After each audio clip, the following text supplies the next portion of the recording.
I've been there before now. I've seen many doors closing now. And now that I'm searching, well, it's you that I'm seeing. Ooh. Hey, good morning, 707. She didn't want me Yeah, a to lot of go comments. We'll get now. back to it. But first, let's get to this here. From the Republican National Committee, we have the co-chair on Island, Mr. Tommy Hicks Jr. Good morning, Mr. Hicks. Good morning. How are you doing? Very good. And as you can see to his right, former Governor Eddie Calvo is the Republican Party National Committee man. I said half a day. Good morning, Chris. Good morning. And ma'am on the left. Hi, I'm Swati Singh. I'm the regional political director for the. Thank you. Good morning. Good morning. Tommy, so I know you don't have a lot of time. I wanted to kind of get right into it. I did get the Republican Party release talking about here to visit with candidates and to kind of give a commitment to Guam on the political landscape. But let's just get right into it. On the candidates part, like what message are you bringing for potential candidates in Decision 2022? First of all, really excited to be here. I've been talking with Juan Carlos, the state chair, for a long time about coming here, and it's really great to be here on the ground. And, you know, what we're doing right now across the country is making sure that we have this conversation with the American people. We want to have that conversation right here in Guam. You know, Republicans stand for freedom and prosperity for everybody. We want policies in place that allow us to stock up our grocery shelves, to have lower gasoline prices, to keep our communities safer. And that's something that the American people have a great thirst for right now. And, you know, we're here to meet people in Guam and to pass along message, what we hear to our friends up in Washington, D.C. and around the country. And we're here to have a conversation with all the great people of Guam.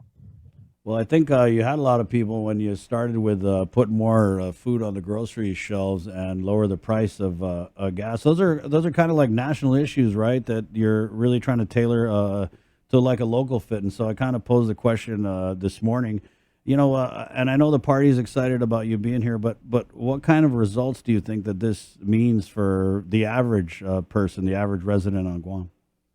Well, hopefully we can get the people in Washington, D.C. to address common sense ways to fix life for the American people. You know, here specifically, I know we have the Jones Act, which makes things a lot more expensive for people of Guam to buy ordinary items from the grocery store. But, you know, common sense reform would benefit the American people. Right now, we've got a national crisis in our supply chains with food supplies and gasoline. And when you have that, you need to have common sense solutions. And the Republican elected officials are here to help the American people. We unfortunately need change in Washington. We need leadership change. We need to take back the House. We need to fire Nancy Pelosi once and for all. We also need this in the Senate, and that's gonna get us partially there. But what we're doing is building this platform, which we can go win the White House 2024. That's where ultimately we're going to be able to make the most difference for the American people. And so, what do you need to do, boots on the ground, for Republican candidates here on Island to kind of align with that vision that you guys have? The heartbeat of the Republican Party is the grassroots. It's the people who go out and have jobs, but they spend their nights and their weekends volunteering to help get people out to vote, to tell our story of what we stand for, what our candidates stand for. And so our goal here is to thank our volunteers, but more and more people to join forces with us and go tell that message to the people of Guam, get more people involved. And I think the vast majority of the American people and the vast majority of people here in Guam believe in our message that will deliver prosperity to the American people. It's getting government out of your lives so that you can have more common sense legislation that makes life easier. Do you think that the party message, specifically getting government out of your lives, do you think that resonates a lot, given that we've been through this pandemic where maybe, you know, a lot of people feel that government was a little too into our lives? Yeah, and right here at Guam, I know a lot of business is done with the U.S. military, and And so we respect that. But the government is here to keep us safe, not to close down churches, not to close, during a pandemic. The government should be here to keep us safe. That's why we pay taxes. And so the government should be here to facilitate a better, more prosperous life and not necessarily get involved in the weeds. We're a long way from Washington, D.C. right now. And I guarantee you, people in Washington, D.C. do not know what's best for the people of Guam or Texas or California or Alabama. So our belief as Republicans is that the local people should be making decisions on what's best for them. Right. Is it a little bit of a hard sell locally about given that we had a comment come in here? It was basically we are not like true Americans. We don't have a voice, right? We can't vote for president. We have a non-voting delegate. So when you stump on these national issues, do you find that is there a disconnect here on Guam, or do you have to work harder to kind of connect the local people to these national issues and convince them that maybe that they are local in essence? Can I just intersect there? Again, I'm National Committee man, and I'll tell you, one of the areas that Guamanians have a voice in is in the parties of both the Republican and Democratic Party. We may not be able to vote for a president, but we have a stake and a vote in our party primary convention. So when it comes to who will represent the United States, the party in running for a president of the United States, Guam does have a vote. And that's why it's so important to tie into our Republican National Committee leaders so that there will be congruency between what are the issues that are so important to Guam and what that presidential candidate stands for that will represent the Republican Party. So I just needed to add that, Tommy, there is a connection. That's why this is so important. That's a very good point. And I see that American flag right behind us. So that's the flag that brings us all together. Great. This is Juan Carlos. I'm not on the camera, but it's that saying, we cannot take everybody from Guam and take them to DC. But we need to get those national leaders from DC to come to Guam and see for themselves our reality and what we're living through. Our drug interdiction problems, the fact that the cost of meth continue to drop substantially in this island and crimes continue to happen. The fact that the cost of goods, the cost of gasoline here in Guam is one of the highest in the nation. And I can go and say that in DC every day, but it's not the same as having the national co-chair of the RNC living and experiencing it as he moves across the island and sees our reality. Hey, Chris, I heard you early on this morning, and I see your frustration in regards to the death of that poor 5-year-old child, an innocent. And I'm seeing what's happening every day in Guam when it comes to drug use and crime. And my short conversation with Tommy, and he, as we discuss certain decisions made by the Democratic administration in Washington, D.C., and the local Democratic administration, we see a commonality of why we've had this perfect storm. And real brief, number one, when President Biden came in, basically it was an open door border policy. And what's happened, when I was governor, it was about $500 to $600 a gram for crystal meth. Now it's under $100. The reason it's under $100 is because it's not only the masses of thousands of illegal immigrants coming into the United States from south of the border, but they're also bringing a lot of drugs. A lot of that crystal meth is not coming from other countries, but from the United States. It starts in Central and South America, goes up the border, and is sent to Guam via either the Postal Service or through cargo containers.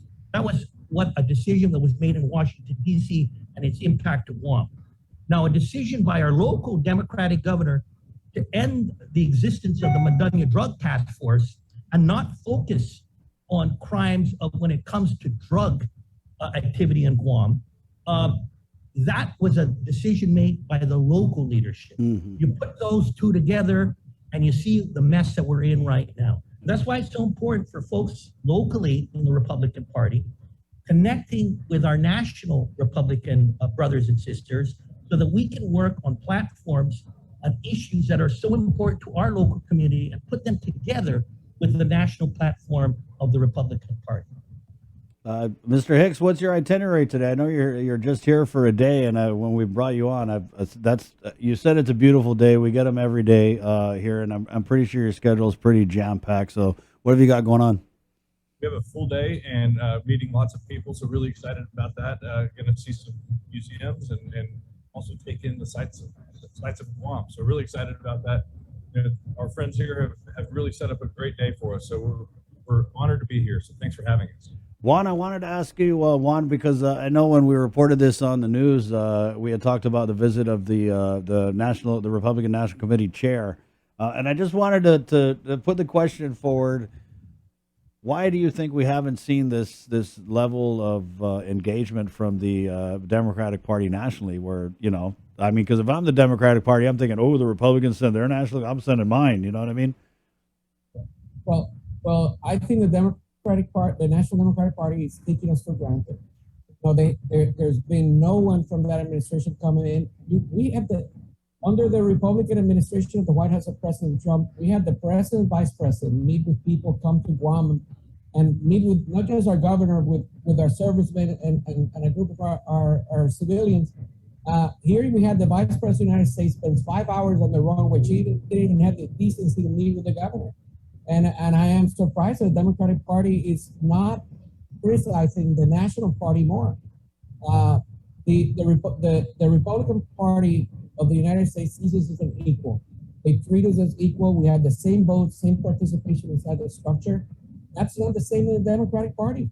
And at some point, they should criticize that and address it. But in the meantime, what we do have is a national party that's engaged. We had our chairman come, we now had our co-chairman, our regional director. Swati is running all the elections in the United States on the West Coast of the United States, starting from, what's your region start?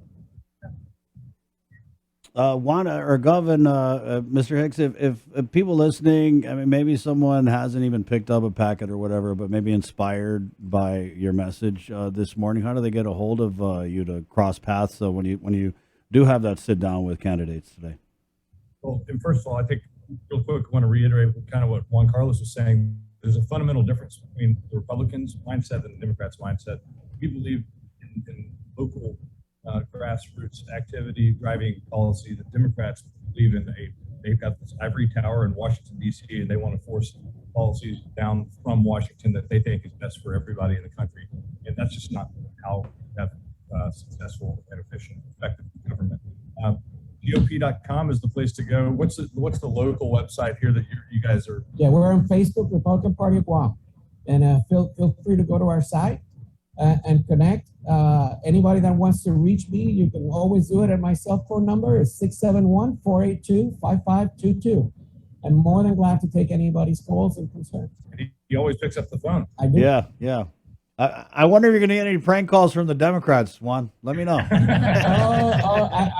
I'm sure Tony's calling me right now. It probably is. Right on. Well, Mr. Hicks, thanks, Gov. Good to see you always, ma'am. Thank you so much for your time this morning. Take care, Chris. And Right on. God bless you and the people of Guam. That's okay, Juan Carlos. I'll see you. There you go. 7:20, guys. Let's take a quick break. And like I said, it's very Republican